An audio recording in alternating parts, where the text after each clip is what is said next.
चलो तो आज दोस्तों हम लोग बात करेंगे प्रकाशिक यंत्र की। प्रकाशिक यंत्र है ना।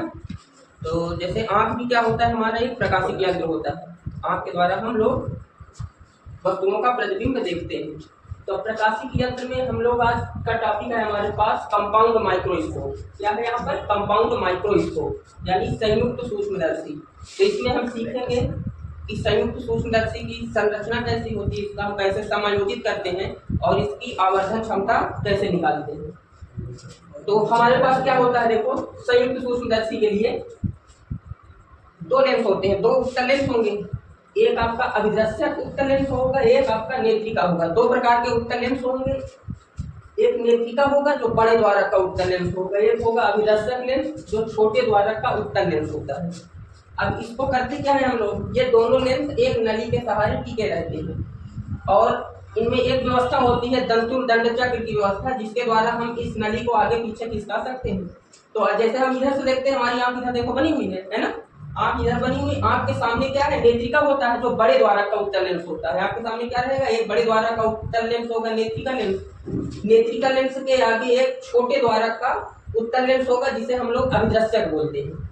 अभिदर्शक के आगे एक वस्तु रखी जाएगी। अब वस्तु अभिदर्शक के आगे क्या रखी है, एबी। अब देखो यहाँ पर से देख रहे हैं तो एबी का प्रतिबिंब हमारे पास इस लेंस अभिदर्शक के द्वारा ए डैश बी डैश पर बनेगा। एबी का प्रतिबिंब अभिदर्शक लेंस के कारण ए डैश बी डैश पर बनेगा। यह नेत्रिका लेंस के लिए आभासी वस्तु का कार्य करेगा जिसका अंतिम प्रतिबिंब बड़ा A double dash B double dash पर बनेगा। तो इस तरीके से ये प्रतिबिंब की स्थितियां हो जाती हैं। अब हम बात करेंगे इसकी आवर्धन क्षमता कैसे निकालते हैं। अलग अलग केस होता है आवर्धन क्षमता निकालने का। तो पहला केस देखो क्या होता है, आवर्धन क्षमता क्या होता है। हम लोग यहाँ पर बात करेंगे बीटा अपान अल्फा। तो आवर्धन क्षमता बीटा का मतलब होता है प्रतिबिंब द्वारा आंख पर बना दर्शन कोण बटे वस्तु द्वारा आंख पर बना दर्शन कोण। तो प्रतिबिंब के लिए हम लोग क्या करेंगे, बीटा यूज करेंगे। यहाँ पर देखिए जब वस्तु यहाँ पर रखी है तो दर्शन कोण कितना बन रहा है, अल्फा। और जब ए बी का प्रतिबिंब ए डैश बी डैश पर बन रहा है तो प्रतिबिंब का दर्शन कोण कितना बन रहा है, बीटा। तो आवर्धन क्षमता बराबर हो जाता है बीटा अपान अल्फा। ध्यान देना, बीटा अपान अल्फा ये यूज होगा। अब यहाँ पर आगे देखिए, अब बीटा और अल्फा की वैल्यू निकालनी है हमें। तो बीटा और अल्फा की वैल्यू कैसे निकालेंगे, देखो वैल्यू बीटा यहाँ पर बन रहा है। बीटा बराबर, क्योंकि प्रतिबिंब और वस्तु की लंबाइयां छोटी है तो बीटा बराबर क्या लिखा जाएगा, tan बीटा। जब वस्तु छोटी हो तो उसका प्रतिबिंब भी छोटा बने तो अल्फा बीटा छोटे होंगे तो बीटा बराबर लिख लेंगे tan बीटा। अब tan बीटा हो जाएगा ए डैश बी डैश बटे ई ए डैश। tan बराबर लंब बटे आधार से, तो चेक कर लो लंब बटे आधार। ये बीटा के लिए ये लंब, ये वाली क्या हो जाएगा, आधार। तो ये हो जाएगा ए डैश बी डैश बटे ई ए डैश। अल्फा बराबर, अब यहाँ पर ये देखो अल्फा बराबर क्या हो जाएगा, tan अल्फा। ये भी वही लंब बटे आधार से, तो ए बी बटे, अब यहाँ पर डी यूज करेंगे क्योंकि प्रतिबिंब स्पर्श पृष्ठ की न्यूनतम दूरी डी पर बनेगा। तो ए बी बटे डी, ये अल्फा और बीटा के मान हम लोग यहाँ पर रख देंगे। देखो तो एम बराबर क्या हो जाएगा, एम बराबर बीटा की वैल्यू कितनी है, ए डैश, ये पूरी रख दी जाएगी यहाँ पर। और अल्फा की वैल्यू कितनी है, ए बी बटे डी। अब इसको क्रम से रखेंगे तो ए डैश बी डैश बटे ए बी और ये इसके साथ चला जाएगा तो क्या हो जाएगा, डी ऊपर जाएगा तो डी बटे ई ए डैश। अब आगे किस देखिए क्या होता है, ए बी का प्रतिबिंब कहाँ पर बन रहा है, देखिए ए बी का प्रतिबिंब बन रहा है ए डैश बी डैश पर। और ए डैश बी डैश से अभिदर्शक से दूरियां क्रमशः कितनी है, ये अभिदर्शक लेंस है तो यहाँ से ये दूरी क्या हो जाएगी, वी ओ, और यहाँ से वस्तु की दूरी कितनी है, यू ओ। तो अभिदर्शक से वस्तु कितनी दूरी पर रखी है, यू ओ पर, और अभिदर्शक से प्रतिबिंब कितनी दूरी पर बन रहा है, वी ओ पर। तो ये मान हम रख लेते हैं और इनमें हम चिन्ह सहित प्रयोग करेंगे। अब आवर्धन का सूत्र क्या होता है, आवर्धन ए डैश बी डैश बटे ए बी हो जाएगा। तो ए डैश बी डैश की दूरी क्या हो जाएगी, बी ओ बटे ए बी क्या हो जाएगा, यू ओ। ये मान यहाँ पर रखो, एम बराबर ए डैश बी डैश बटे ए बी की वैल्यू देखो इसको रख लेते हैं और डी की जगह हम डी यूज करेंगे और डी निगेटिव रहेगा क्योंकि हम लोग प्रकाश इधर से जा रहा है, हम लोग दूरियां विपरीत दिशा में नाप रहे हैं तो डी निगेटिव होगा, यू ई भी निगेटिव होगा।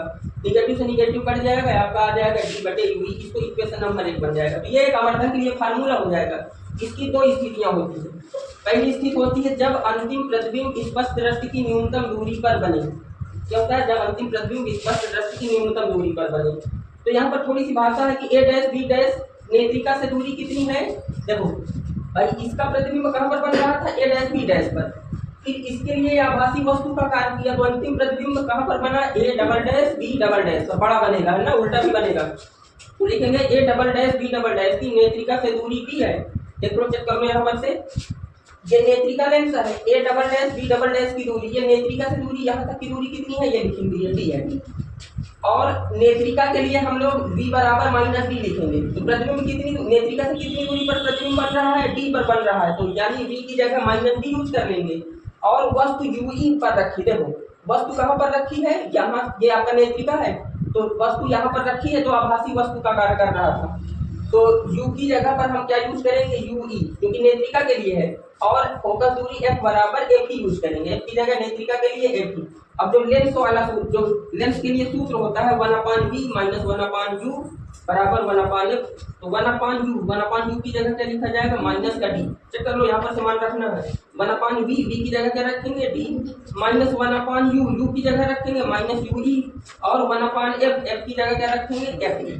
अब देखो यहाँ पर से ये माइनस माइनस प्लस हो जाएगा, इसको उधर भेजेंगे तो 1/d पॉजिटिव, ये पहले से उधर रखा हुआ है, तो इसको हल करने के लिए d से दोनों पक्षों में गुणा कर देते हैं, d से दोनों पक्षों में गुणा, तो यहाँ पर हो जाएगा d/ui, ये d/d क्या हो जाएगा 1, d/d क्या हो जाएगा 1, और d/fe, तो d/ui का ये मान मिल गया देखो।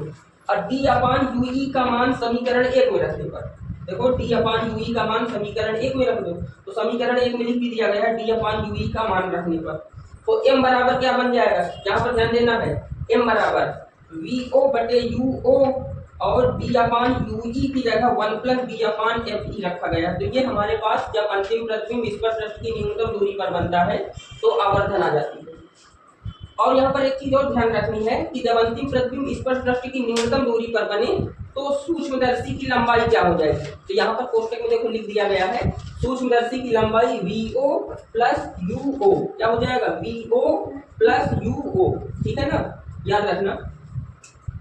दूसरा केस हो जाता है इसमें जब अंतिम प्रतिबिंब अनंत पर बने, तो जब अंतिम प्रतिबिंब अनंत पर बनता है तो हम लोग यूई की जगह एफ ही यूज कर लेते हैं। केवल अनंत पर बनता है भाई, अंतिम A double dash B double dash अनंत पर कब बनेगा, जब ये A dash B dash focus पर स्थित होगी, यानी एफ ही पर स्थित होगी।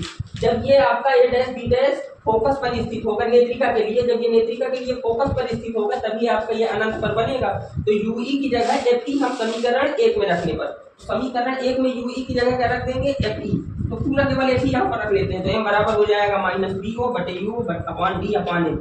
तो ये आपका सेकंड केस हो जाएगा। इस स्थिति में सूक्ष्मदर्शी की लंबाई क्या हो जाएगी, vo प्लस एफ ई, क्या हो जाएगा, vo plus F E, F E कहाँ गया आपका, vo प्लस एफ ई, कहाँ है, हाँ एफ ई, हाँ यहाँ पर से यहाँ तक vo प्लस एफ ई। तो ये आपका इस तरीके से कंपाउंड माइक्रोस्कोप बन जाता है, संयुक्त सूक्ष्मदर्शी। आवर्धन क्षमता दो प्रकार से निकलेगी, जब अंतिम प्रतिबिंब स्पर्शदृष्टि की न्यूनतम दूरी पर बने और जब अनंत पर बने।